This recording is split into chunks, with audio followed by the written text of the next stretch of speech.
The unwinnable fight. Why you'd lose to Trump, even if you're a superstar.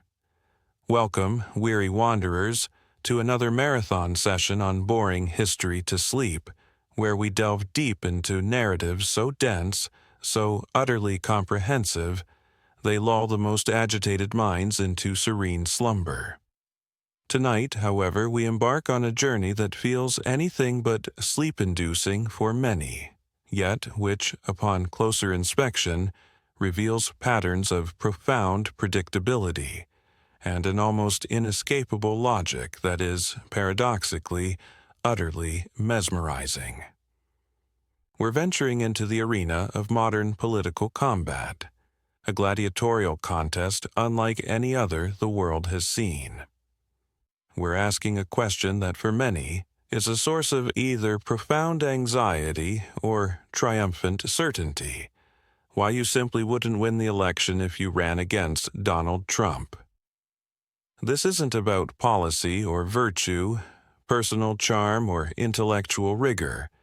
This is a dispassionate, almost archaeological excavation into the unique, often bewildering, mechanics of an electoral challenge against a force unlike any other in contemporary political history. The popular narrative, often steeped in hope or fear, insists that the right candidate, the perfect message, the impeccably executed strategy could dismantle this political juggernaut. But tonight, we will delve into the meticulously constructed, incredibly robust edifice of his electoral strength, revealing why the cards are stacked in a uniquely disadvantageous way against virtually any challenger. We will unearth layers of voter psychology, media manipulation, cultural resonance, and strategic nimbleness that combine to form an electoral force so potent, so consistently underestimated, that it routinely flattens all conventional wisdom and the aspirations of even the most promising political contenders. Before we settle in for this truly expansive, perhaps even mind-numbingly exhaustive exploration, I am, as always, deeply curious. From where across this bustling, perpetually lit globe are you joining our nocturnal quest for understanding? And what precise minute marks the local time in your corner of the world right now? Do drop a comment below.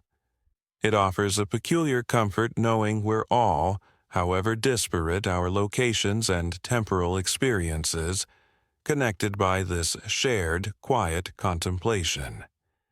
Let's begin by dismantling the very foundation upon which many challengers attempt to build their anti-Trump campaigns.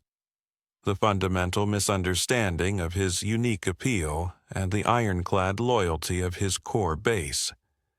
This isn't a traditional political coalition built on shared policy aspirations or meticulously calculated demographic targets. No, this is something far more visceral, deeply tribal, and, in its essence, a profoundly emotional attachment that renders conventional political attacks utterly inert, even counterproductive. When you contemplate running against Donald Trump, you instinctively prepare to face a politician who should, by all traditional measures, be vulnerable. You might meticulously enumerate a litany of controversies, policy reversals, contentious statements, and past perceived failings. You envision a strategic campaign that highlights these weaknesses, believing that exposure and condemnation will inevitably erode his support. But this traditional political playbook, perfected over decades by consultants and strategists, utterly collapses in the face of Trump's unparalleled and, to many, perplexing bond with his base. Their loyalty is not simply a matter of party affiliation or even specific political ideology, though those are certainly reinforcing factors. It's far more profound. It's rooted in a deep, shared sense of identity, a simmering grievance against perceived societal elites, and an almost foundational distrust of the very institutions that traditionally vet and validate political narratives. To understand this, one must step away from the analytical framework of conventional political science and delve into the more primordial realm of social psychology and even cultural anthropology. His supporters, particularly his most fervent adherents, view him not merely as a candidate or a public servant, but as a symbolic avatar for their frustrations, their aspirations, and their deeply held beliefs about a rapidly changing world that often feels hostile and alienating. They feel, profoundly, that he gets them in a way that no other politician, with their polished rhetoric and careful circumspection, ever could or ever would. He speaks their language, unapologetically and directly, articulating their unvarnished concerns and validating their most deeply felt, often suppressed anxieties. This means that every single attack leveled against him, every piece of critical reporting, every scandal that would utterly cripple a conventional candidate, is reinterpreted by his base not as a legitimate indictment, but as further undeniable proof of an orchestrated campaign against him, and by extension against them. When you call him corrupt, they hear a rigged system trying to silence their champion. When you accuse him of impropriety, they see the very establishment attempting to derail their chosen vessel of change. This creates an impermeable shield of conviction, a psychological deflector dish that redirects all incoming fire, transforming it from a threat into an affirmation. His perceived flaws are not weaknesses to be exploited by a challenger. They are, for his base, authenticators. His bluntness is not offensive, but refreshing. His disregard for political correctness is not boorish, but a courageous stand against a suffocating cultural orthodoxy. His unpredictability is not a sign of instability, but a sign that he's genuinely fighting, unshackled by the constraints that bind lesser politicians. Therefore, any challenger attempting to win by simply dissecting his record or denouncing his character will find themselves battling against a deeply internalized, emotionally resonant narrative that already inoculates his supporters against such critiques. They are not merely disagreeing with your assessment. They are viewing you as part of the very system that seeks to silence them.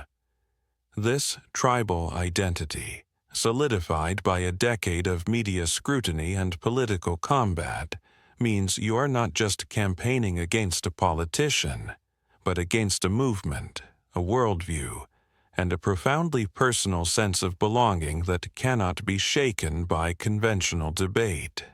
Your every effort to expose what you perceive as his flaws will only strengthen the conviction of his most loyal adherents, cementing their belief that he is, indeed, their only true fighter against a hostile world.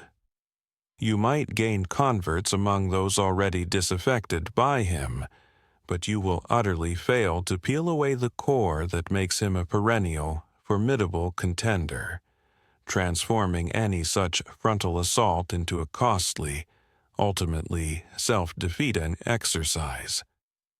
Moving beyond the psychological fortress of his base, any challenger would quickly discover that attempting to penetrate the political consciousness in a race against Donald Trump is akin to screaming into a Category 5 hurricane. This is because he is an undisputed generational master of the media saturation game and commands an almost supernatural hold over the modern attention economy. In an era where literally everyone is vying for fragmented attention spans on myriad platforms, Trump possesses a unique, almost alchemical ability to dominate every news cycle, every trending topic, and every dinner table conversation. He doesn't just participate in the media landscape. He is the media landscape, and he bends it to his will with an effortless grace that defies traditional media relations or campaign planning.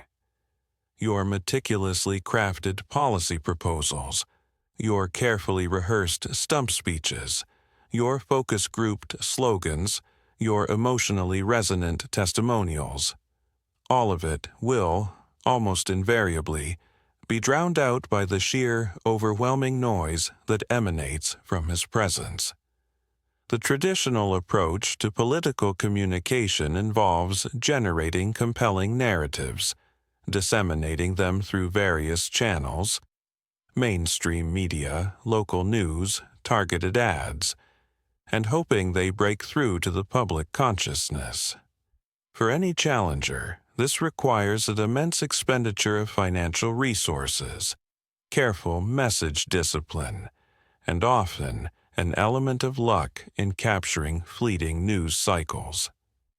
Against Trump, this model simply becomes irrelevant. He has cultivated a media persona and a communication strategy that ensures constant, unceasing visibility, not by meticulously planning a rollout, but by creating a perpetual state of political drama.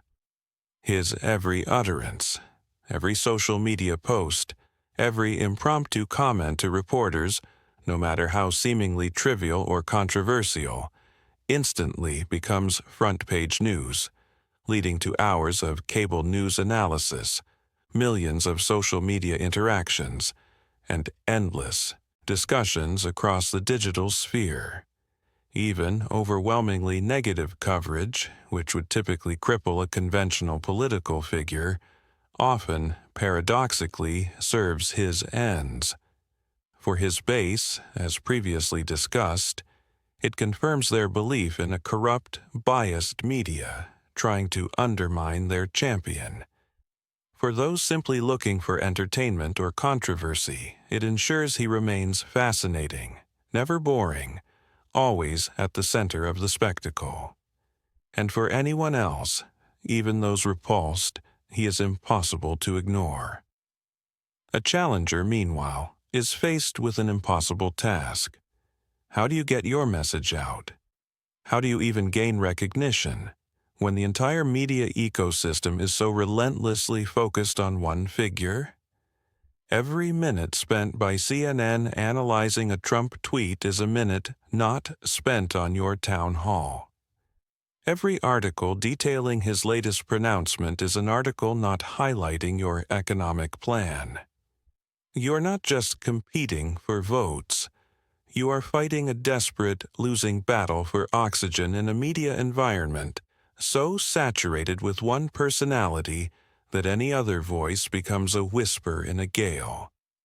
This isn't just about outspending him on advertising.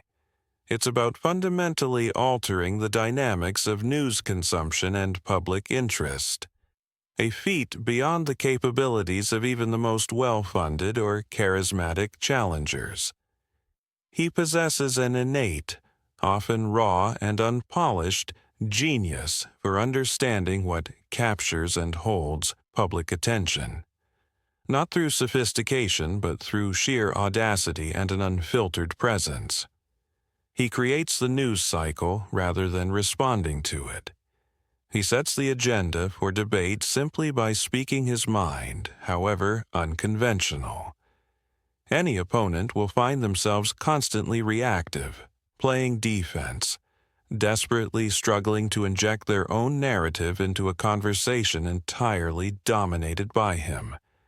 You become a supporting character in his ongoing reality show, reacting to his moves, defining yourself in opposition to him, rather than establishing your own independent platform. This structural advantage, his unparalleled ability to hijack the public discourse, means that even if you possess a truly groundbreaking message, the vast majority of the electorate will simply never hear it, obscured as it is by the overwhelming, ceaseless cacophony of his presence. You will constantly feel like you are chasing an ever-moving target, spending precious campaign resources just to register a blip on the public's radar, while his notoriety operates on an entirely different, self-sustaining plane. When confronted with Donald Trump, any challenger will quickly discover that the venerable, meticulously perfected traditional political playbook, the strategies and tactics honed over decades of campaigns, designed for predictable politicians in predictable races, simply shatters into irrelevance.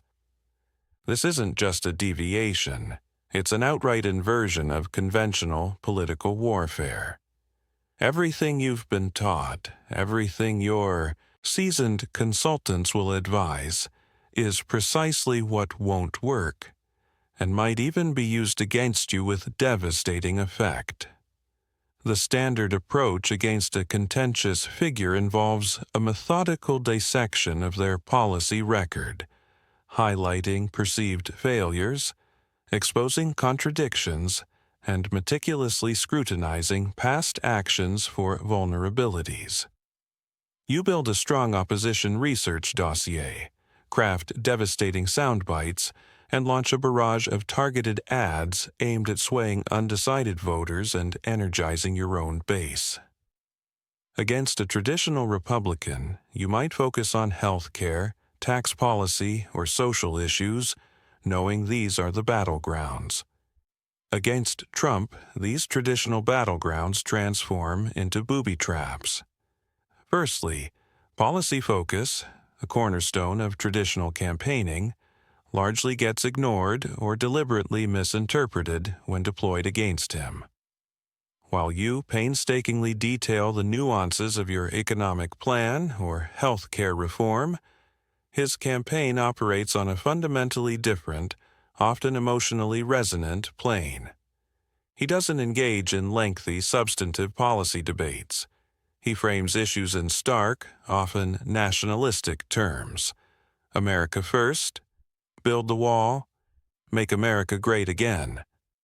These are not complex legislative proposals, but powerful, tribalistic slogans that resonate far beyond any specific policy details.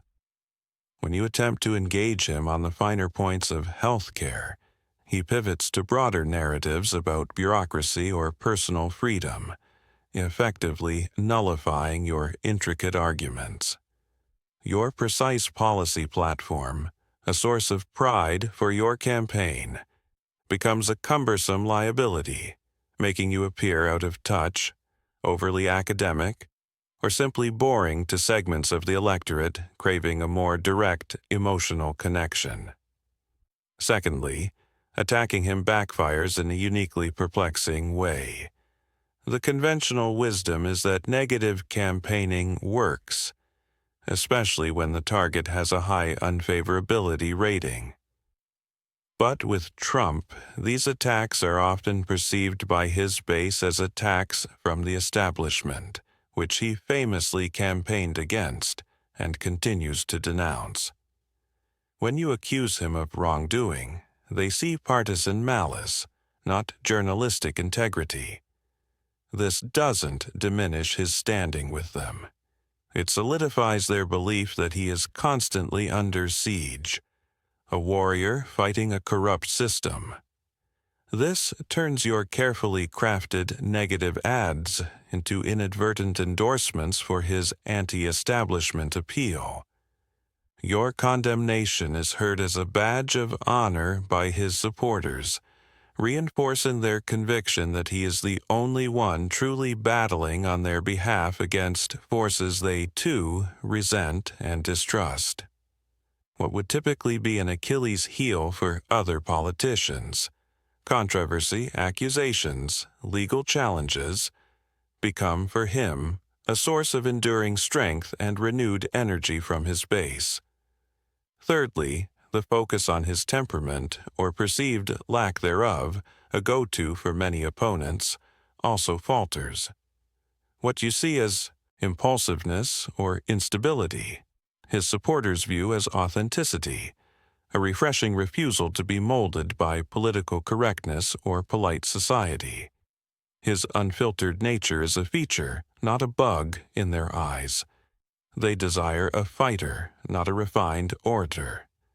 Thus, attempts to paint him as erratic merely affirm his unique selling proposition as a man who isn't afraid to speak his mind, defying the cautious strictures of conventional politicians. You, by contrast, with your measured tones and careful diplomacy, appear inauthentic, overly rehearsed, or part of the swamp he so effectively rails against. The entire traditional framework of campaign messaging, framing issues, attacking weaknesses, building a policy platform, is utterly circumvented by Trump's anti-playbook strategy. He doesn't engage on the terms of the fight. He dictates entirely new, more elemental, emotional, and performative terms. You spend valuable time and resources preparing for a chess match, only to find he's chosen to play an entirely different game, one of psychological combat and raw, unfiltered narrative control, leaving you holding an irrelevant strategy document while the ground shifts violently beneath your feet. Your intricate strategies become academic exercises in a battle where visceral emotion reigns supreme. Let's delve deeper into perhaps the most fundamental challenge any opponent faces against Donald Trump: the stark, almost insurmountable disparity between a traditional, policy-driven campaign and his unrivaled mastery of the cult of personality. In a normal electoral contest, candidates meticulously craft platforms, debate policy details, and aim to convince voters through the merits of their proposals for governance. For Trump, however, his entire political enterprise is fundamentally rooted in himself, his persona, his brand, his singular image as a disruptive force, rather than any consistent definable political philosophy or a detailed legislative agenda. And crucially, this cult of personality often eclipses and negates any policy debate. When you run against Trump, you arrive armed with comprehensive position papers, carefully deliberated policy white papers, a robust and actionable legislative agenda, and a coherent vision for the country's future.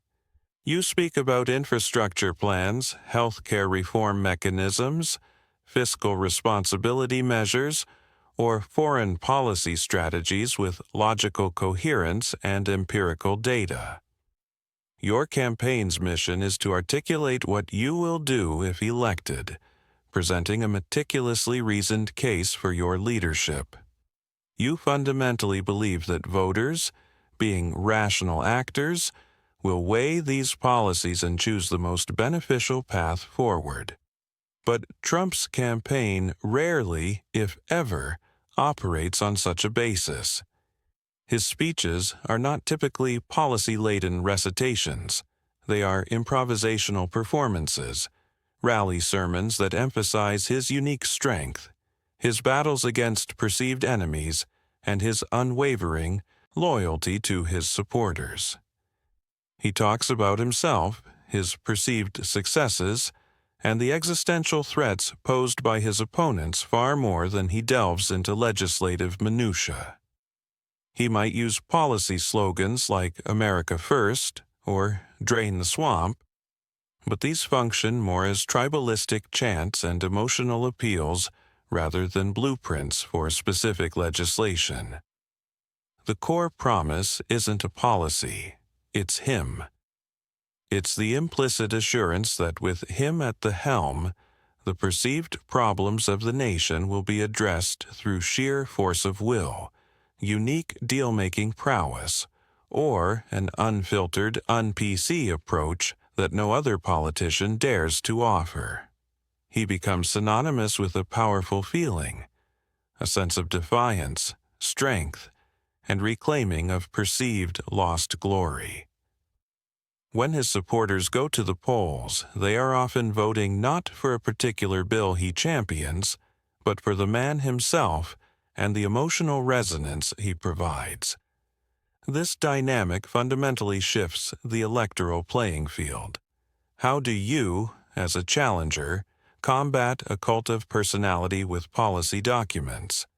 Your meticulous plans, which in a normal race would be your strength, appear tedious, complex, and uninspiring when juxtaposed against the raw, performative energy of Trump's rallies. Your policy focus makes you look like a technocrat, detached and uncharismatic, especially to voters craving an emotional leader, a champion, rather than a bureaucratic manager. Your detailed answers seem pedantic when his simple, memorable slogans capture the imagination. You might accurately point out inconsistencies in his policy stances, or argue that his proposals lack specific funding, but such logical critiques often fail to penetrate the emotional fortress of his supporters, who prioritize loyalty to him over policy consistency. To them, the specifics matter less than the spirit of the fight he embodies. You are operating on an entirely different wavelength, appealing to the rational mind while he electrifies the emotional core. This inherent mismatch means that even with superior policy acumen and a coherent vision, you will struggle desperately to generate the same level of visceral excitement and unwavering devotion that his personality alone commands.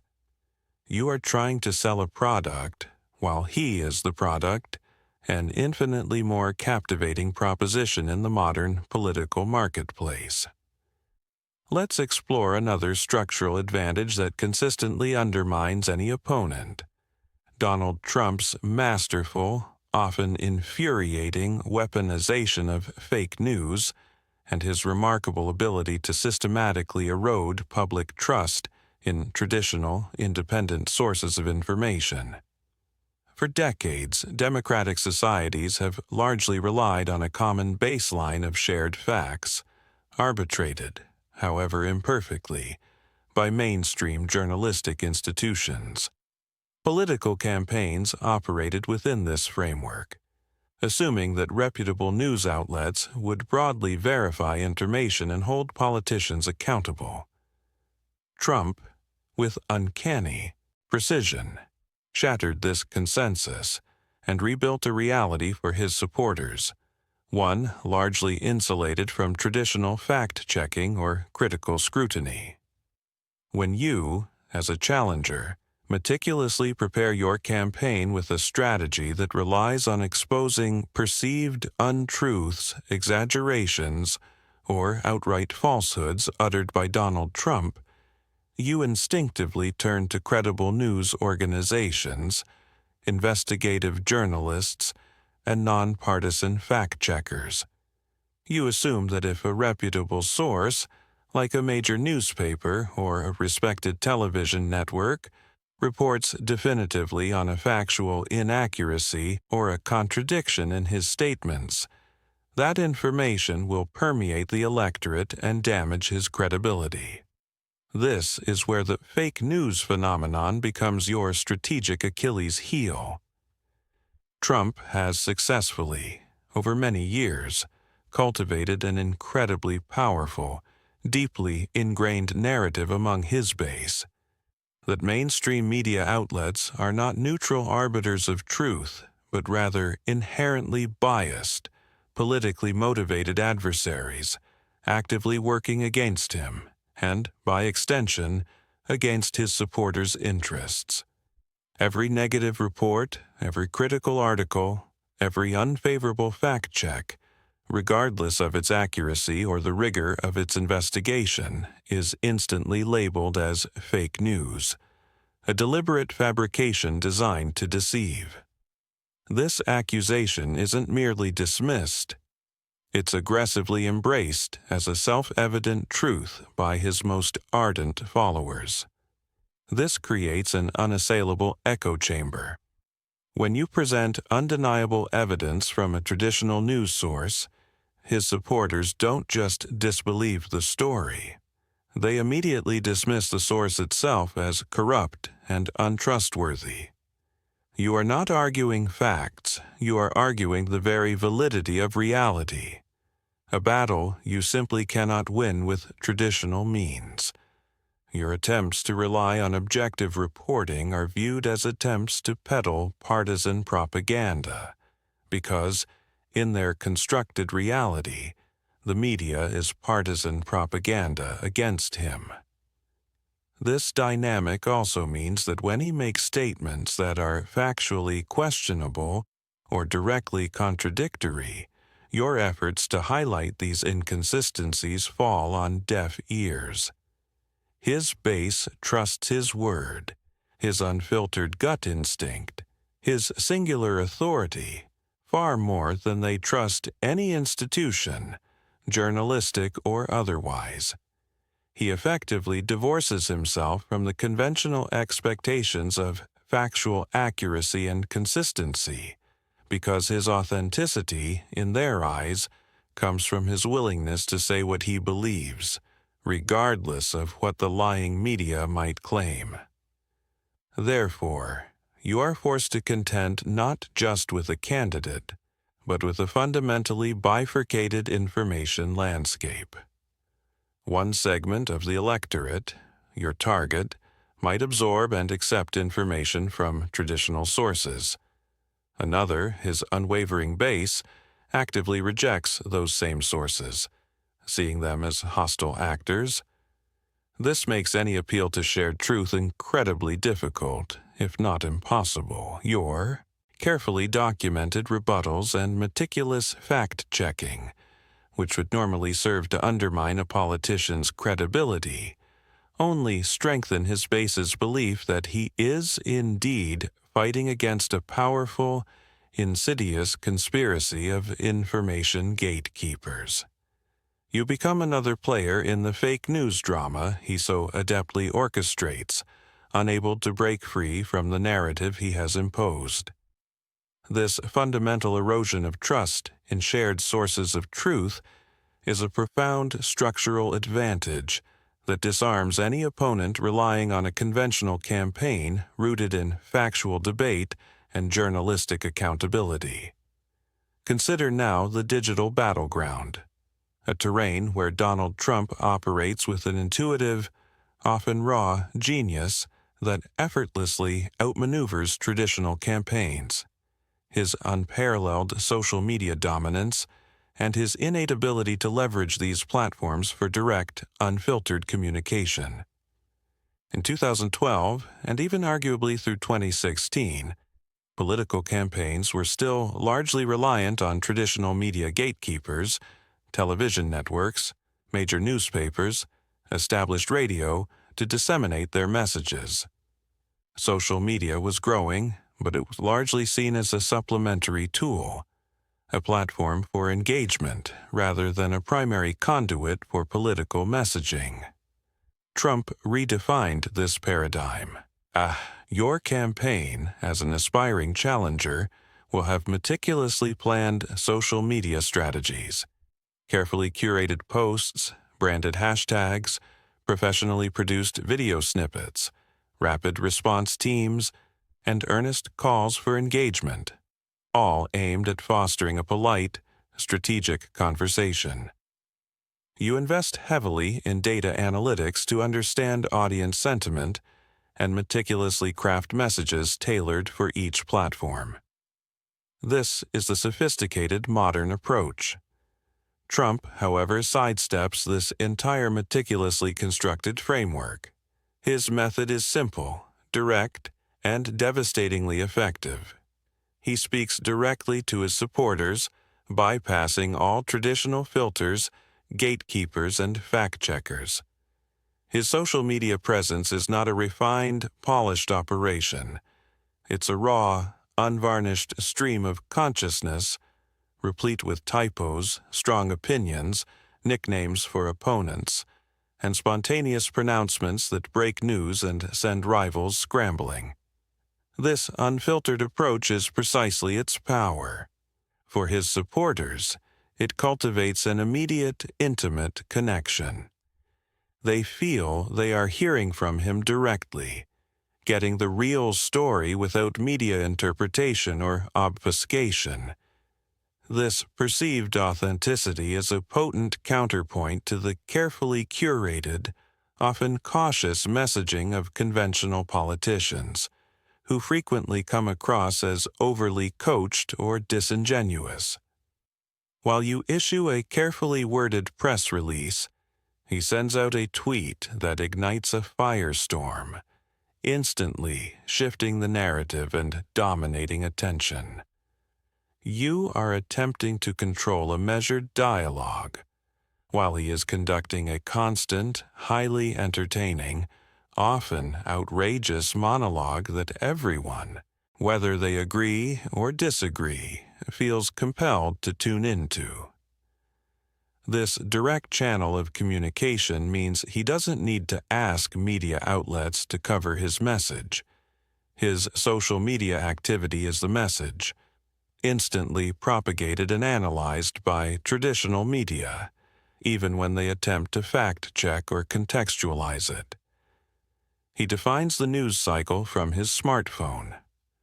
Furthermore, his posts are inherently shareable. The provocative nature, the nicknames, the strong claims, all lend themselves to immediate engagement, whether that engagement is positive, supporters amplifying the message, or negative, opponents criticizing it, thereby also amplifying its reach. You are trying to engineer virality. He embodies it naturally. Any challenger is thus caught in a bind. You cannot effectively copy his style, as it would appear inauthentic and calculated from someone not named Trump. You cannot ignore his social media presence, as it dictates the entire political conversation. And you cannot reliably counter it, as every attempt to rebut his claims through traditional fact-checking simply reinforces his narrative of a biased establishment trying to suppress his voice. He has, in essence, perfected a new form of digital populism, weaponizing social media not just for messaging, but for fundamentally altering the relationship between politician and constituent, making himself an indispensable, unmediated, constant presence in their daily lives. You are bringing the meticulously designed marketing plan to a chaotic, viral, and utterly personalized digital revolution that he himself largely pioneered. One of the most elusive yet decisive factors in any electoral contest is voter enthusiasm and the critical component of turnout. Against Donald Trump, a challenger would find themselves contending with a perpetually activated and uniquely motivated voting bloc that he galvanizes with an almost uncanny consistency, presenting a formidable barrier to overcome regardless of shifting public opinion. In traditional political campaigns, both parties invest heavily in sophisticated voter outreach programs, door knocking, phone banks, digital targeting, and emotional appeals designed to motivate their respective bases to cast their ballots on Election Day. Campaigns often battle for every single percentage point of turnout, recognizing that mobilization is often as crucial as persuasion. However, Trump possesses an inherent, self-sustaining enthusiasm generator that consistently pushes his supporters to the polls in droves, even against what might appear to be long odds or widespread criticism. His rallies, far from being staid political speeches, are vibrant, often raucous community gatherings, almost evangelical experiences, that cultivate a powerful sense of collective identity, shared grievance, and personal empowerment. Supporters often travel great distances, wait for hours, and invest significant personal capital, time, money, effort, to attend, signifying a profound, deeply committed level of engagement that transcends typical civic duty.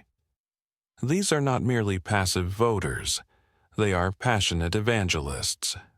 For them, voting for Trump isn't just an obligation, it's an act of defiance, a personal statement, a joyous celebration of solidarity against a world they perceive as hostile.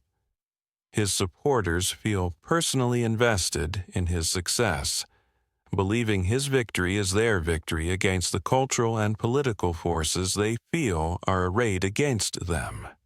When they vote for him, they feel they are taking back something precious, asserting their values, and electing a champion who unflinchingly stands for them. This level of enthusiasm is extremely difficult, almost impossible, for any conventional challenger to replicate. You might inspire your base, but will they turn out with the same level of raw, almost religious fervor? Your supporters, even those who passionately dislike Trump, might vote against him. A motivation that, while strong, is fundamentally different from voting for a charismatic leader who symbolizes a profound identity shift. Voting against someone, even passionately, can sometimes feel like a reactive chore, rather than an empowering act of affirmation. This disparity in emotional investment translates directly to turnout. Trump's voters are often described as having no alternatives. They perceive him as the only viable option who truly represents their interests and speaks their truth. This sense of exclusivity, of a binary choice between him and the establishment, which they feel you represent almost by default, fuels a unique urgency. Your attempts to highlight nuances, compromise, or bipartisan solutions will seem weak or even traitorous to those seeking a decisive, uncompromising champion. Therefore, while polls might show various lead percentages or a relatively close race, the true, hidden variable in any election involving Trump is often the latent, fiercely passionate groundswell of support that always manifests on Election Day, defying many predictive models. You may persuade a segment of moderates or swing voters, but can you activate your base to match the relentless, almost fanatical turnout machine that his deep emotional connection to his supporters represents? This gap in enthusiasm, the intensity of voter motivation, is an electoral force multiplier that you, as an opponent, would find perpetually operating in his favor, making every single percentage point of yours harder fought and more expensive to secure than his own. It's a testament to the power of identity politics, not just of policy preference, and you're fighting a tide of almost zealous commitment. Now, let's turn our attention to the financial sinews of any political campaign: fundraising. Here, too, any challenger against Donald Trump faces an asymmetrical battle, not merely of dollars, but of the very nature of the contributions and the perceived legitimacy of their funding streams. In conventional politics, candidates spend prodigious amounts of time courting wealthy donors, attending exclusive fundraisers, and building robust campaign finance infrastructures to fuel their operations. Grassroots donations are vital, but typically supplement the larger institutional and individual contributions. Against Trump, the calculus shifts dramatically. Your campaign will meticulously court big donors, promising access, influence, or the satisfaction of backing a worthy cause. You will deploy digital advertising to generate small dollar donations, stressing the urgency of the moment and the need to defeat Trump. You'll rely on established party networks and super PACs. This is the tried-and-true model. Trump, however, possesses a unique dual advantage that disrupts this traditional framework.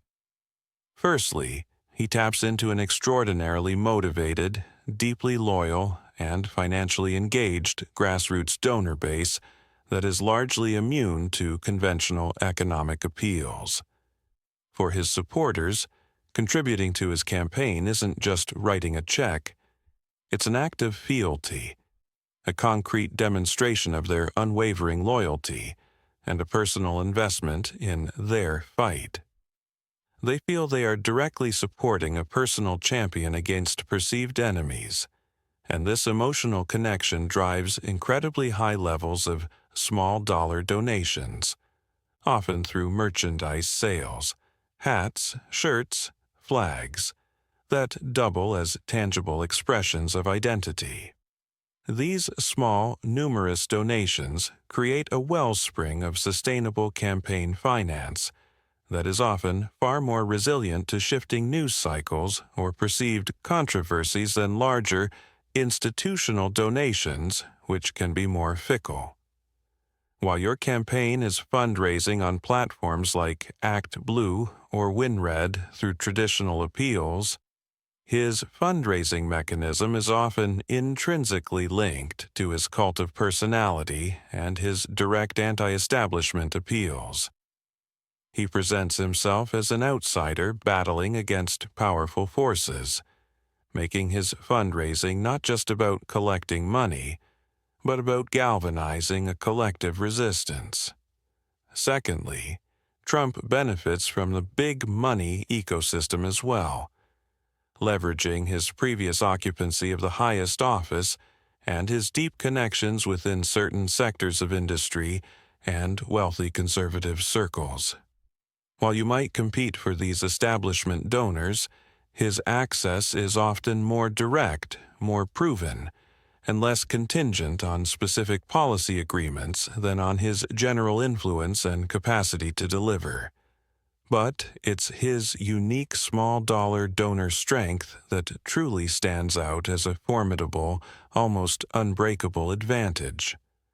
When your campaign relies on large, identifiable donors, Trump and his surrogates can immediately attack your legitimacy, accusing you of being a puppet of special interests, bought and paid for by powerful forces, the very swamp he claims to be fighting. Your billionaire donors, or corporate PACs, become potent rhetorical weapons used to brand you as an extension of the very system he rails against, making your appeals to the working class or the common person sound hypocritical. Conversely, your own criticism of his reliance on large donations will likely fail to resonate with his small-dollar donors, who see their contributions as part of a collective struggle against those very elites. You, by relying on traditional fundraising methods that intrinsically involve engagement with established money and influence, fall directly into the narrative trap he so expertly sets. You can raise millions, even billions, but you will constantly be fighting against the accusation that your money comes from sources that automatically discredit your message for a significant segment of the electorate. He effectively uses his campaign finance structure not just to raise money, but to delegitimize yours, an electoral judo move that makes fundraising not just a matter of financial parity, but of perceived moral purity in the eyes of his base. You are forced to compete on a playing field where his financial success is seen as proof of his popular appeal, while yours is evidence of corruption. Even if you, an aspiring challenger, manage to secure funding, build a formidable social media presence, and activate a passionate base, you will still confront one of the most significant, yet often abstract obstacles to overcoming Donald Trump, the profound, insidious advantage of de facto incumbency. While he may not literally be sitting in the Oval Office at the moment you run, his historical presence and psychological hold on the public consciousness function almost identically to a powerful, traditional incumbency that inherently advantages him. In a normal political race, an incumbent president benefits immensely from a host of advantages: consistent media coverage, a massive staff and government resources, the ability to control the legislative agenda, the power of patronage, and, crucially, a predetermined legitimacy as the current holder of the highest office.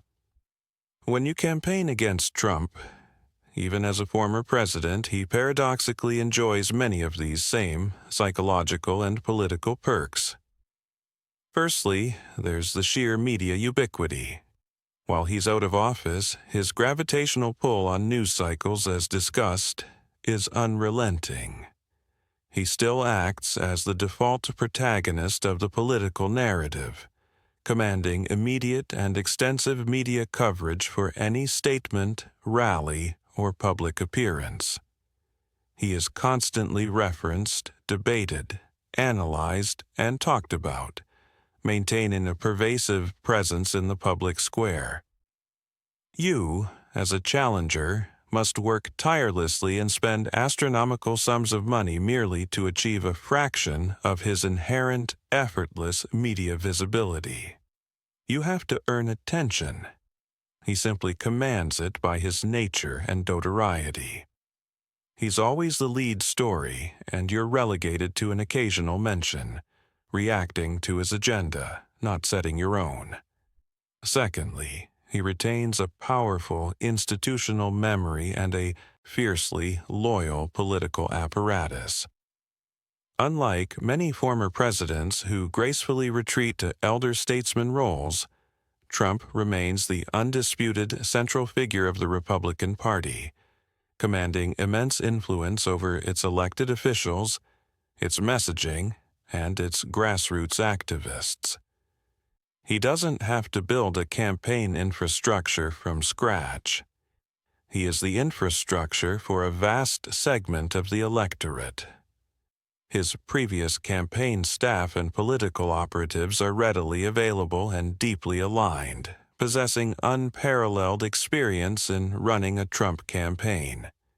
You, by contrast, might have to assemble a coalition, reconcile different factions within your own party, and convince a potentially reluctant base. Thirdly, there's the psychological anchoring. For millions of voters, he is the most recent and most powerfully resonant holder of the office they remember, especially if their political engagement truly began during his previous tenure. He defined a distinct era of governance and political discourse. This makes him a known quantity, a familiar, albeit polarizing entity, while you, however accomplished, might feel like an unknown risk, a novel proposition requiring extensive justification. His familiar presence, even if contentious, can be reassuring to those fatigued by constant change or wary of perceived instability. The office, even once departed, lends him an undeniable weight, a gravitas in the eyes of his supporters, who still view him as their president. Any current president, from your party or an opposing one, inevitably invites comparisons to his previous tenure, thus continuously elevating him to a de facto position of counter-incumbency or shadow incumbency, a perpetual alternative. Your campaign is not simply a challenge. It's an attempt to dislodge a firmly implanted psychological and political fixture, to break an enduring mental association between him and the highest office, even when he technically no longer holds it. You're not just running for president. You're attempting to depose the ghost in the machine, a battle far more complex than fighting a standard, non-incumbent challenger. The weight of his recent history, his persistent voice, and his command over a loyal party infrastructure make his every campaign an echo of an incumbency, and yours a fight for definition. Imagine the high-stakes theater of political debates, traditionally seen as crucial turning points capable of making or breaking a candidacy. When you run against Donald Trump, you quickly realize that the very format and expected decorum of these events, your carefully prepared arguments, your policy deep dives, your appeals to reason, become utterly meaningless, transformed into a chaotic spectacle that he inherently masters. Your campaign strategists will painstakingly prepare you for debates. You'll spend countless hours in mock debates, rehearsing precise talking points, perfecting nuanced responses, and meticulously researching every policy position your opponent might take. The goal is to appear presidential, articulate, knowledgeable, and empathetic, to expose your opponent's weaknesses through contrast and logical argument. You expect a structured exchange of ideas, however contentious.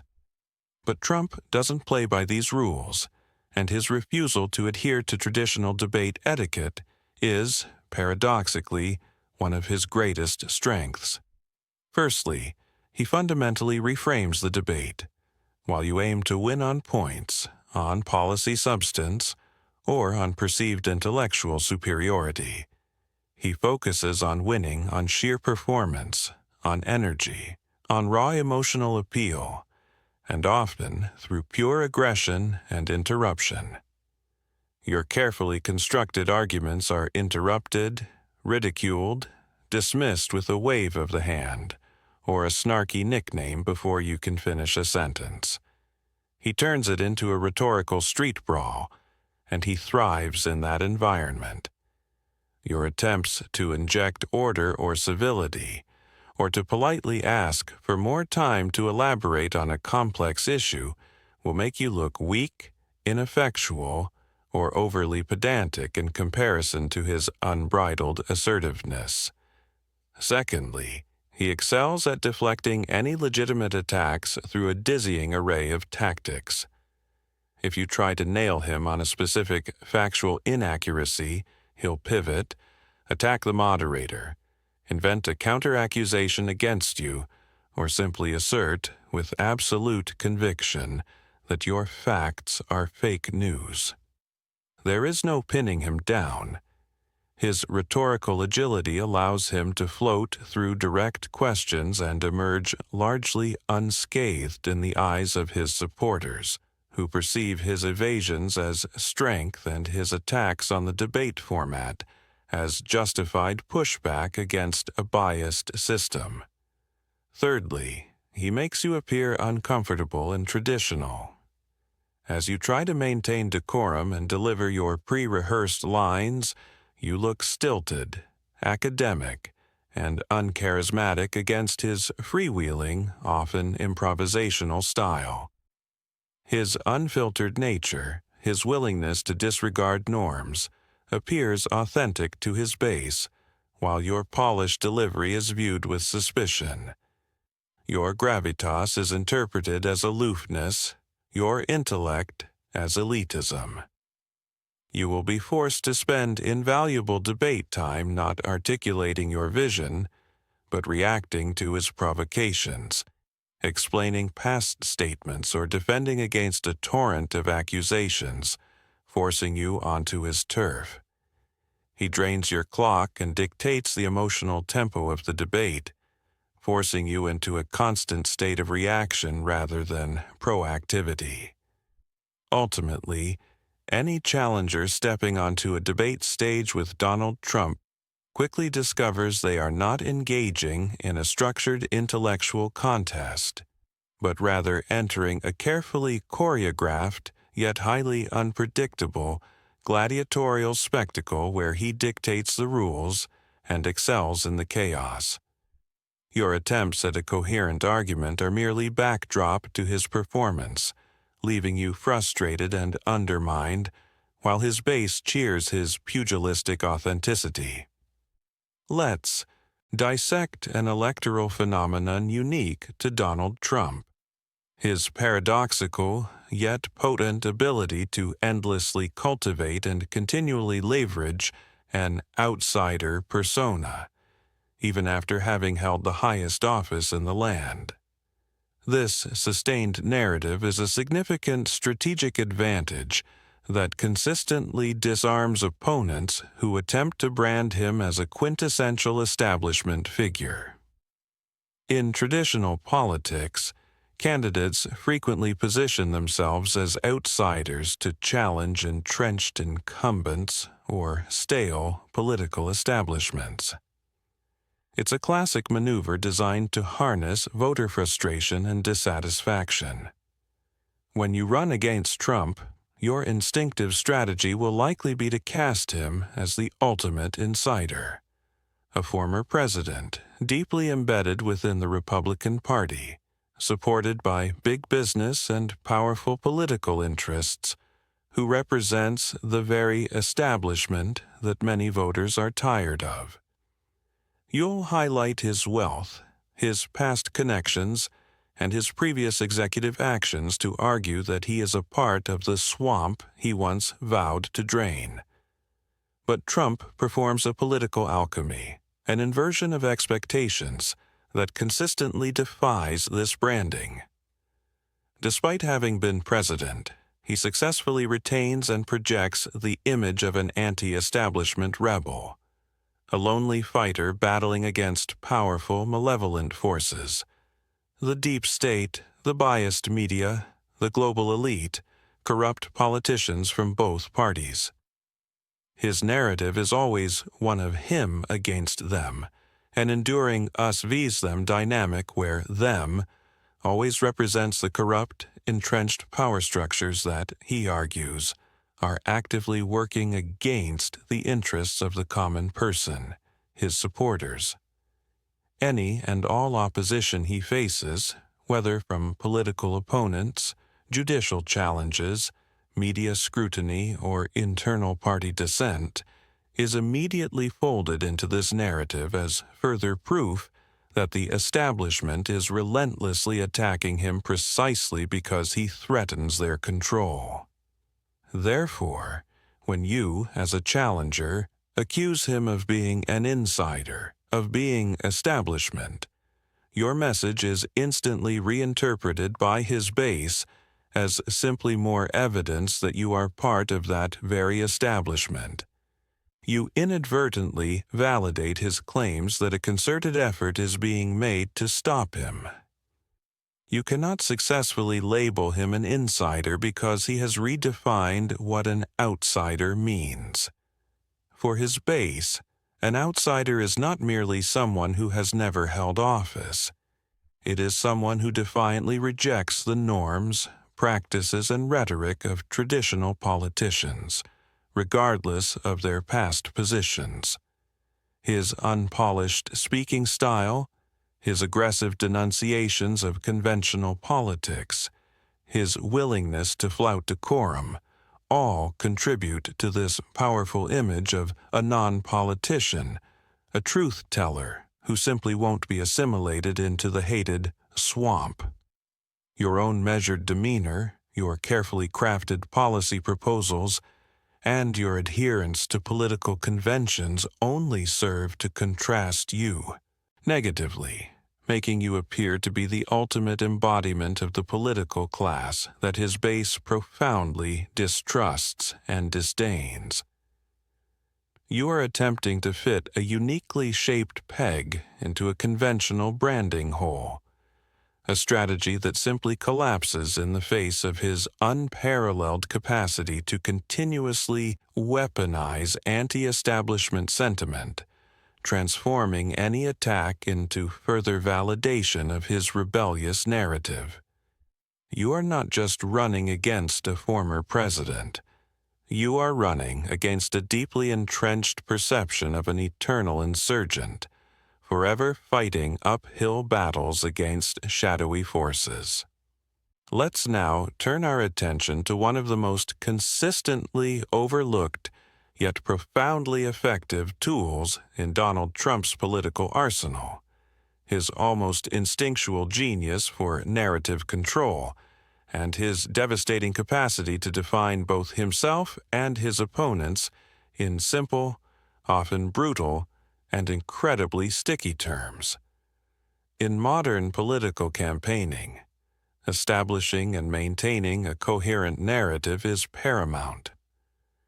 Candidates spend vast sums on messaging experts, focus groups, and advertising campaigns designed to carefully craft their image and strategically frame the election's stakes. But against Trump, this traditional narrative warfare quickly becomes an uneven, almost unwinnable battle for control. Your campaign will invest heavily in establishing your positive narrative. You are a unifier, a policy expert, a compassionate leader, a strong advocate for the middle class. You will diligently work to define yourself on your own terms, showcasing your experience, your vision, and your character strengths. Simultaneously, your opposition research will prepare negative narratives against Trump, painting him as divisive, reckless, or ineffective. But Trump doesn't wait for narratives to be painstakingly built. He creates and imposes them with lightning speed and devastating effectiveness.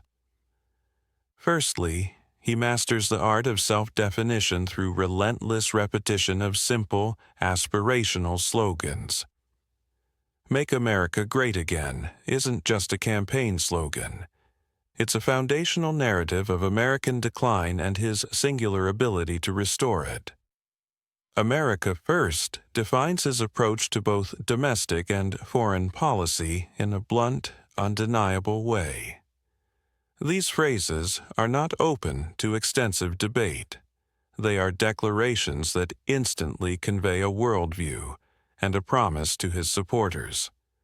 He crafts an unshakable, often mythic image of himself as a powerful leader, a tireless fighter, a fearless truth-teller battling against overwhelming odds. This internal narrative is reinforced daily through his social media, rallies, and media appearances, creating a powerful brand that resonates deeply. Secondly, and perhaps even more damaging to challengers, he possesses an unparalleled ability to effectively, almost instantly, define his opponents in memorable, often pejorative and incredibly damaging terms. Think of the array of nicknames he has coined. Crooked Hillary, Lion Ted, Sleepy Joe, Crazy Bernie. These aren't just insults. They are potent, surgically precise narrative grenades. Each nickname encapsulates a supposed fatal flaw or caricature that immediately brands the opponent in the public imagination, often before the challenger can even establish their own positive identity. These labels are simple, instantly recognizable, emotionally charged, and crucially, they stick. They short-circuit complex arguments, reducing multifaceted individuals to a single, often unflattering trait. When you, as a challenger, try to launch a detailed policy attack, you're not just fighting against his policies. You're fighting against the deeply embedded negative nickname he has already affixed to your candidacy. You find yourself spending valuable time and resources simply deflecting the negative caricature he's imposed, rather than effectively promoting your own agenda or dismantling his. Every time you address Sleepy Joe's gaffes, you reinforce the label. Every time you defend Crooked Hillary's ethics, you unwittingly activate the negative image. You are forced onto the defensive, expending precious energy countering a narrative that he created almost effortlessly. usually through a simple social media post. This power to control and shape the entire election's narrative landscape, to simplify complex characters into easily digestible and highly damaging archetypes, is an asymmetric weapon. It bypasses reasoned debate and operates directly on the emotional, associative levels of voter psychology, giving him an almost unbeatable head start in the fundamental battle for public perception. Your thoughtful, nuanced narrative is easily overwhelmed by his brutally effective, unforgettable labels. Let us now move from the intangible forces of narrative and perception to the hard, unyielding realities of the electoral map and the demographics that fundamentally shape any modern presidential campaign. Against Donald Trump, a challenger faces a uniquely challenging geographical and demographic puzzle. One where his base is not just loyal, but often strategically concentrated in battleground states that hold the key to the presidency, irrespective of the national popular vote. In a conventional presidential election, strategists meticulously pore over demographic data, polling numbers, and historical turnout rates to construct viable pathways to 270 electoral votes. You, as a challenger, would identify key swing states, target specific demographic groups for persuasion and mobilization, and allocate resources strategically to maximize your chances in the Electoral College. You would build a coalition of voters from various urban, suburban, and rural areas, striving for broad appeal. But Trump has fundamentally reshaped the electoral map and identified a highly potent, albeit regionally concentrated, path to victory that exploits the peculiarities of the American system. Firstly, he possesses an unwavering base of support that is deeply concentrated in crucial, historically blue-collar, rural, and exurban areas, particularly in key swing states like Pennsylvania, Michigan, Wisconsin, Ohio, and North Carolina. These are areas where economic grievances, cultural conservatism, and anti-establishment sentiment often run deep. While your campaign might make inroads in affluent suburbs or highly educated urban centers, his ability to drive extremely high turnout in these decisive, working-class white communities, often comprising voters who feel left behind or unheard by traditional politics, can entirely negate your gains elsewhere. These voters, even if fewer in number in national polls, can deliver enough electoral votes to secure victory. You might win the popular vote by millions, but lose the Electoral College precisely because his votes are disproportionately impactful in the swing states that matter most. Secondly, his messaging, simplistic, nationalist, culturally conservative, and anti-globalist, resonates powerfully with a specific demographic that feels economically threatened by globalization and culturally alienated by progressive social changes. Your nuanced policies, designed to appeal to a broad tent of multicultural urban voters, educated professionals, and diverse communities, might not translate effectively to these crucial rural and exurban blocks. You are effectively forced to campaign for both ends of a dramatically polarized spectrum, attempting to energize distinct and often mutually suspicious demographic groups without alienating either. He, on the other hand, makes an unvarnished, unambiguous appeal to a demographic that consistently delivers votes where they count most. His voters see themselves as a specific, embattled identity group, and he speaks directly to their core concerns and values, even if those messages are dismissed as divisive by your own coalition. Thirdly, he thrives on high polarization. A closely divided electorate, intensely polarized along cultural and ideological lines, is precisely the environment in which his style flourishes. Your calls for unity, civility, or consensus often fall flat in an electorate eager for a decisive, often combative champion who unapologetically fights for their side. His base embraces the binary choice, seeing any attempt at bipartisan outreach as weakness. You are attempting to build bridges in an electoral landscape that he has systematically and strategically divided.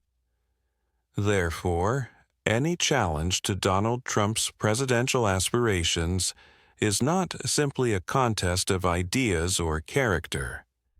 It's a battle against a strategically potent, geographically defined electoral map, where his unique demographic appeal gives him a profound, inherent advantage in capturing the precise states required to win the Electoral College.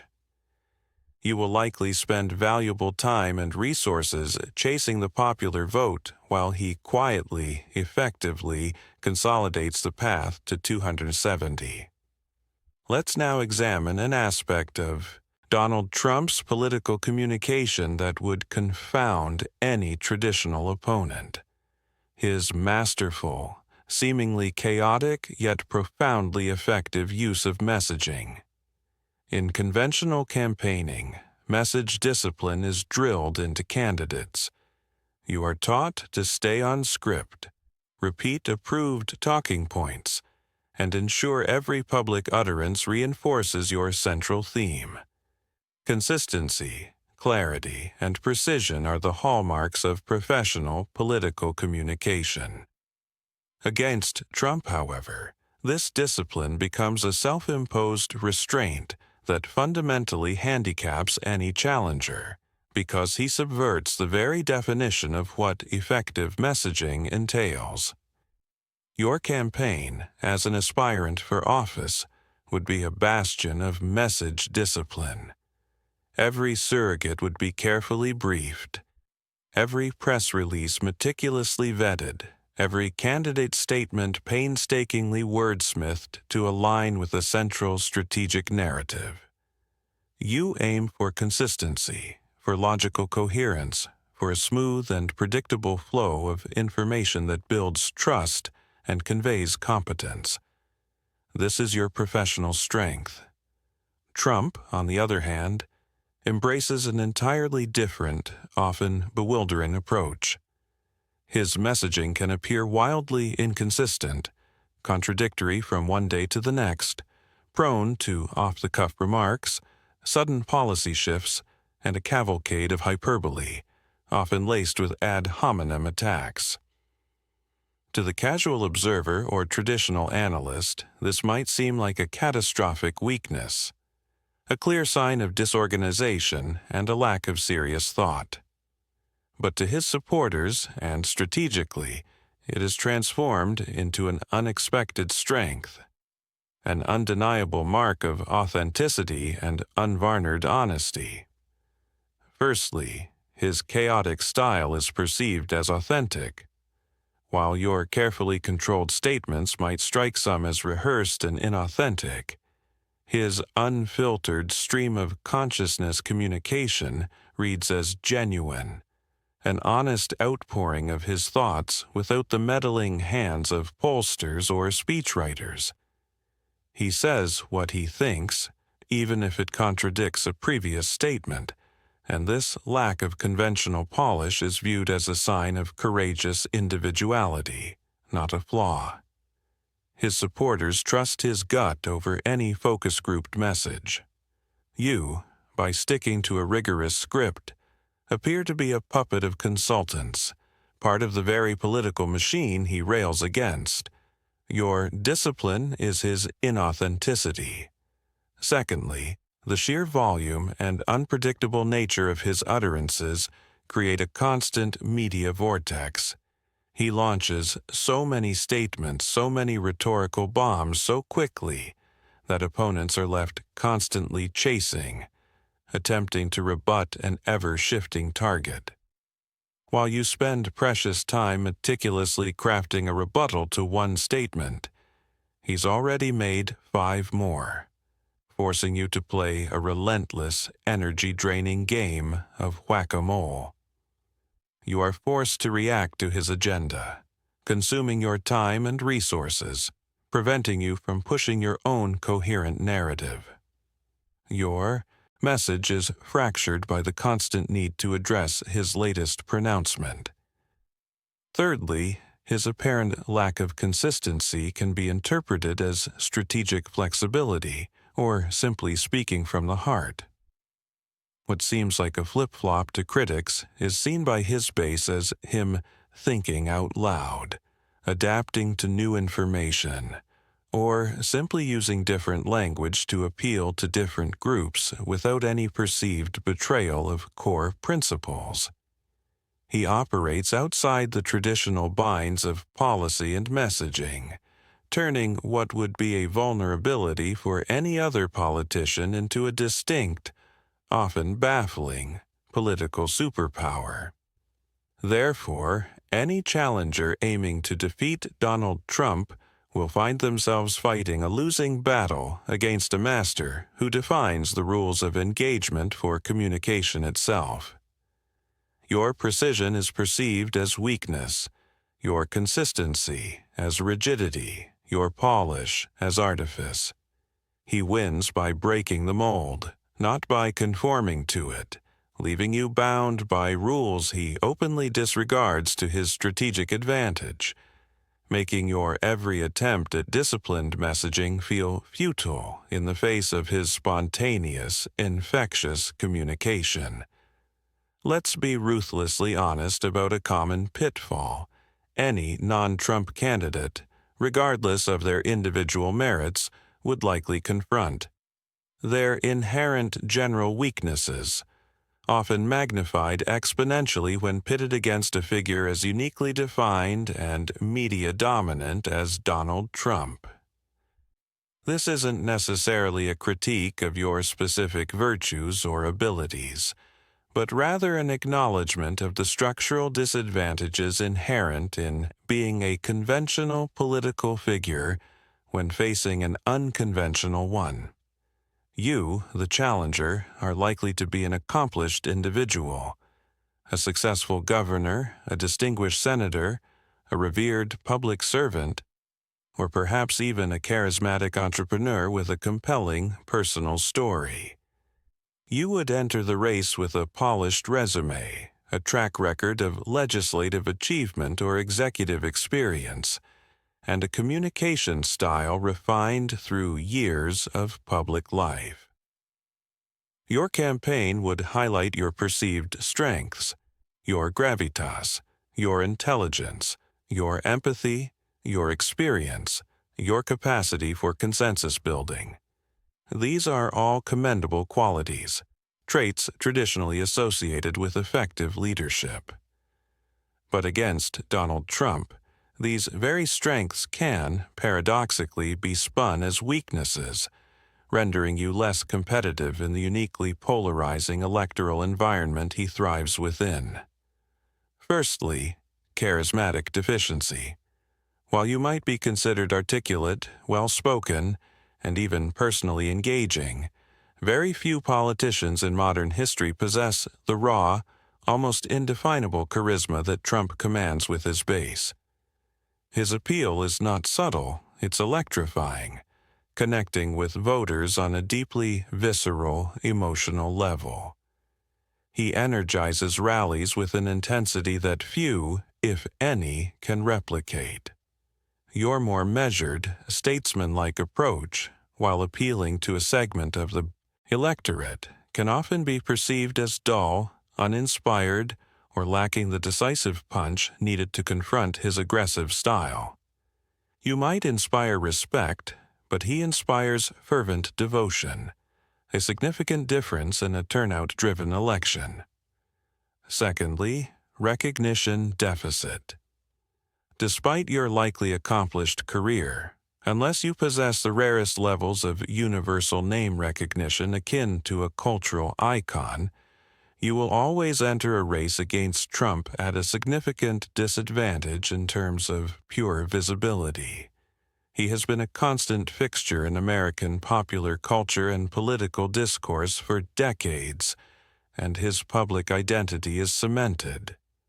You will have to spend astronomical sums of money and dedicate relentless effort simply to introduce yourself, build a positive association, and make voters familiar with your story and policy positions. This isn't just a hurdle, it's a constant, expensive, uphill battle against a candidate whose fame transcends politics itself. While you're battling for voters to learn your name, he is a cultural shorthand, recognized instantly across every demographic. Thirdly, the problem of conventionality. You, almost by definition, will be a more conventional political figure. You will adhere to norms, speak in measured tones, express respect for institutions, and advocate for traditional forms of governance. These are noble aspirations.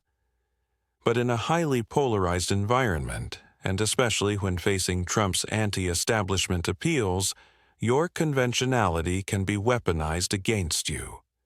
You become, in his narrative, the epitome of the establishment, the swamp, the political class that his base so deeply distrusts.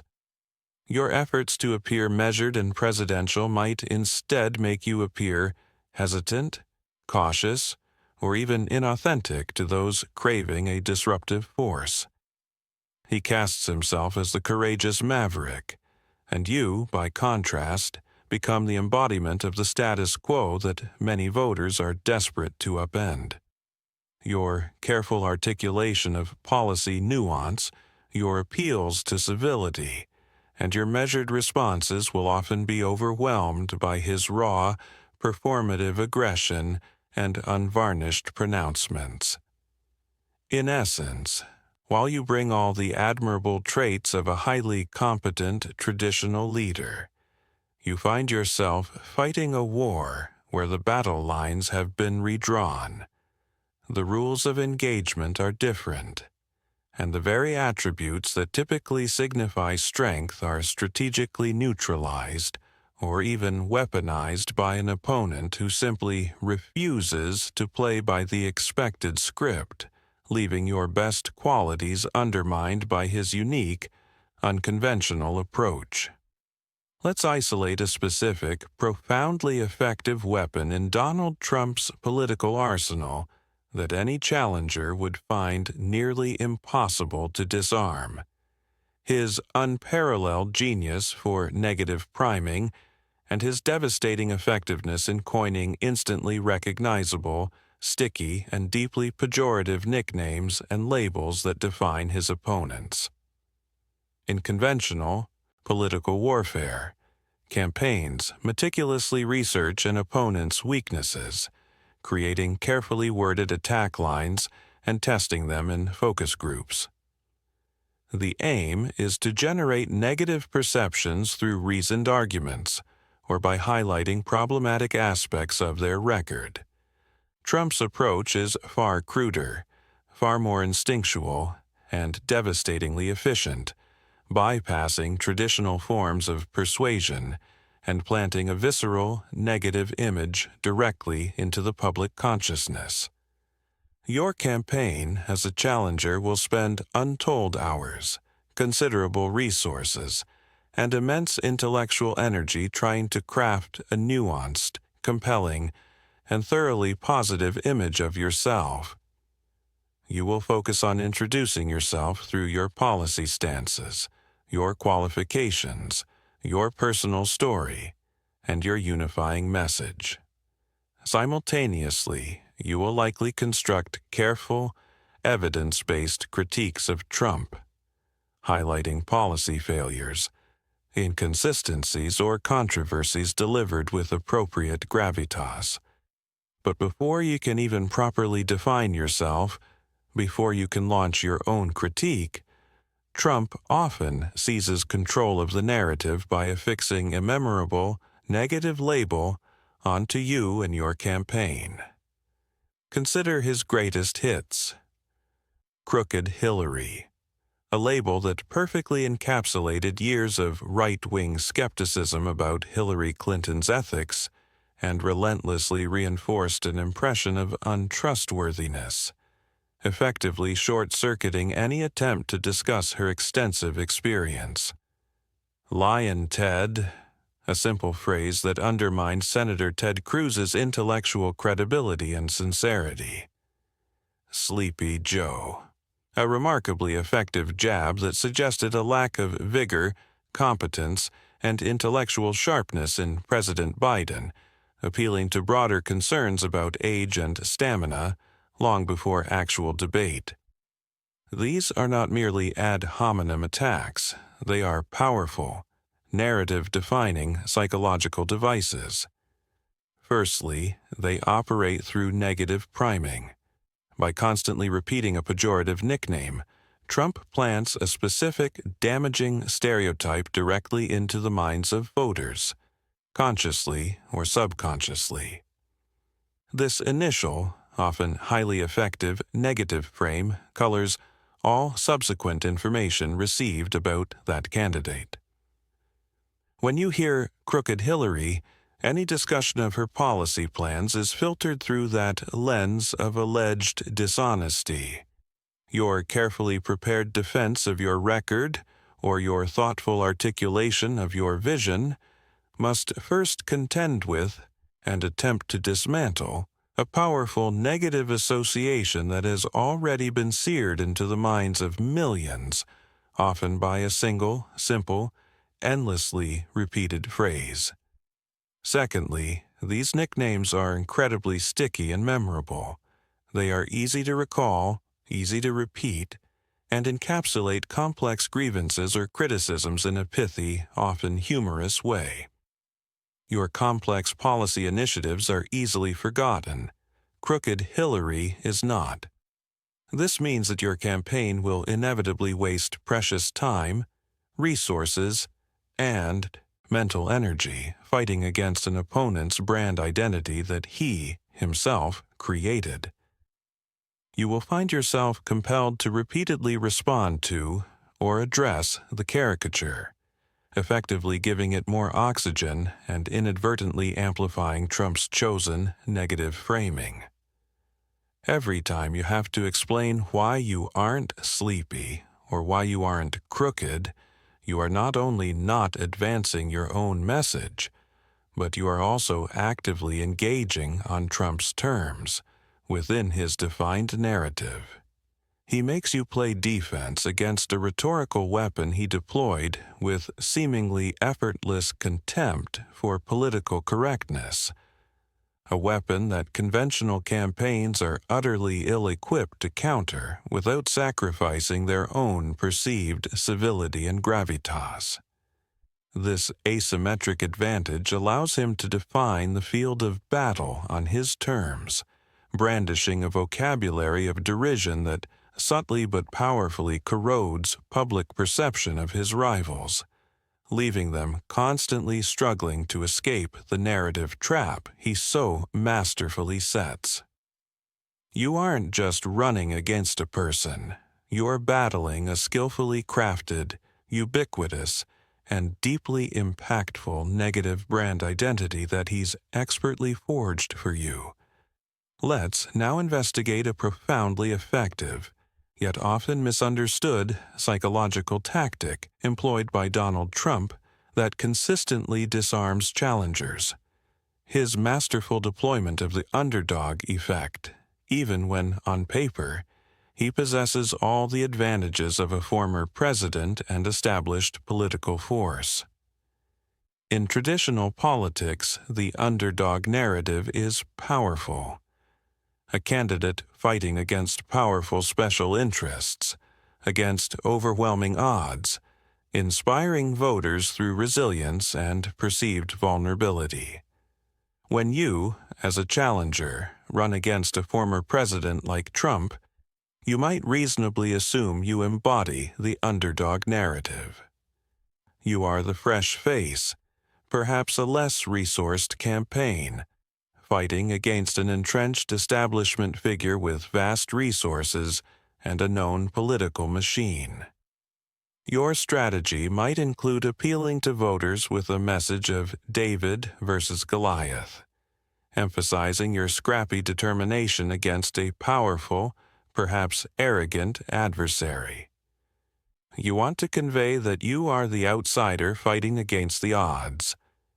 However, Trump possesses an unparalleled ability to perpetually, even counterintuitively, cast himself as the ultimate underdog, perpetually under attack, eternally battling a vast, shadowy, and rigged system, a system that, ironically, often includes you, the challenger. This isn't just a political narrative. It's a profound aspect of his brand identity that resonates deeply with his base. For his supporters, he is constantly depicted and constantly self-depicts as a singular, heroic figure bravely confronting a monolithic deep state, a conspiratorial liberal media, the fake news establishment, biased judicial systems, foreign adversaries, and often even his own party's never-Trumpers. Every investigation, every impeachment effort, every negative news cycle, every legal challenge, every single attack leveled by an opponent, like yourself, is meticulously woven into this grand, overarching narrative as undeniable proof of a coordinated, malicious attempt to silence and dismantle him. He isn't just a candidate, he is a martyr in waiting, a symbolic punching bag for the forces his supporters feel are aligned against them. This perceived persecution, far from weakening his support, actively galvanizes it. When his base sees him attacked, they feel they are being attacked, their values, their voice. Their desire to support him becomes a visceral act of loyalty and protection. Therefore, when you, the challenger, highlight his past presidential actions, criticize his policies, or bring up his perceived controversies, you inadvertently feed this underdog narrative. You become one more faceless combatant in the vast malevolent system he is so bravely fighting against. Your criticisms are not heard as valid policy disagreements, but as further evidence of the witch hunt against him.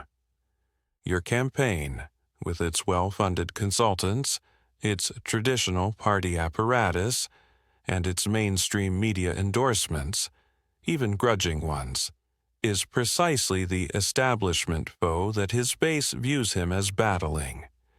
He wins by framing the entire electoral contest not as a fair fight between two individuals, but as an existential struggle between him, the besieged champion of the people, and them, the forces of corruption, globalism, and political correctness, of which you are just another agent. You are denied the powerful emotional resonance of being the underdog because he perpetually occupies that role in the hearts and minds of his most fervent voters, irrespective of his actual power, wealth, or former office. He redefines vulnerability as strength and external opposition as proof of his righteous cause, leaving you with no clear narrative path to claim the sympathetic mantle of the challenger fighting against the powerful. Your strength is interpreted as his weakness, your campaign, his obstacle. The political landscape is not static, and the challenges presented by Donald Trump often reveal themselves as deeply ingrained characteristics of his relationship with the electorate that endure despite the passage of time. This brings us to a crucial phenomenon that makes defeating him an uphill climb: the stark contrast between public Trump fatigue and the unwavering Trump fascination of his base. For a significant portion of the population, including many political commentators, mainstream media consumers, and non-Trump voters, There is an undeniable, palpable sense of exhaustion with his personality, his controversies, and the ceaseless drama that accompanies his presence in the political arena. They crave a return to normalcy, to quieter politics, to policy debates free from daily uproar. You, as a challenger, would naturally strategize to tap into this fatigue, offering a stark contrast: calm leadership, stable governance, respectful discourse. You would pitch your candidacy as a remedy to the constant tumult, appealing to those worn down by the intensity of his tenure and influence. The premise is sound. Surely, after years of this, people just want a break, a return to the ordinary. This belief fuels many campaigns against him. However, for his most dedicated supporters, what outsiders perceive as fatigue is actually fascination, a captivating, almost addictive engagement with a political figure unlike any other. They are not tired of the drama. They revel in it. They are not weary of the controversies. They see them as signs of his enduring strength and willingness to fight. For them, politic with Trump is thrilling, authentic, and unapologetically entertaining. He is not boring, never predictable, and constantly provides content that validates their worldview and challenges their perceived enemies. His rallies are not just campaign events, they are electrifying spectacles. His social media feeds are not just political pronouncements. They are a constant source of engagement and affirmation. What you offer as a peaceful alternative, a calm presence, they might perceive as boring, weak, or uninspiring, a regression to the very kind of sleepy or unimaginative politics that Trump so effectively ridicules. They are captivated by the spectacle he creates, the battles he wages, and the unflinching defiance he embodies. Your appeals to unity or civility, which resonate with the fatigue cohort, might strike his core supporters as capitulation, a willingness to appease the very forces they believe are corrupt.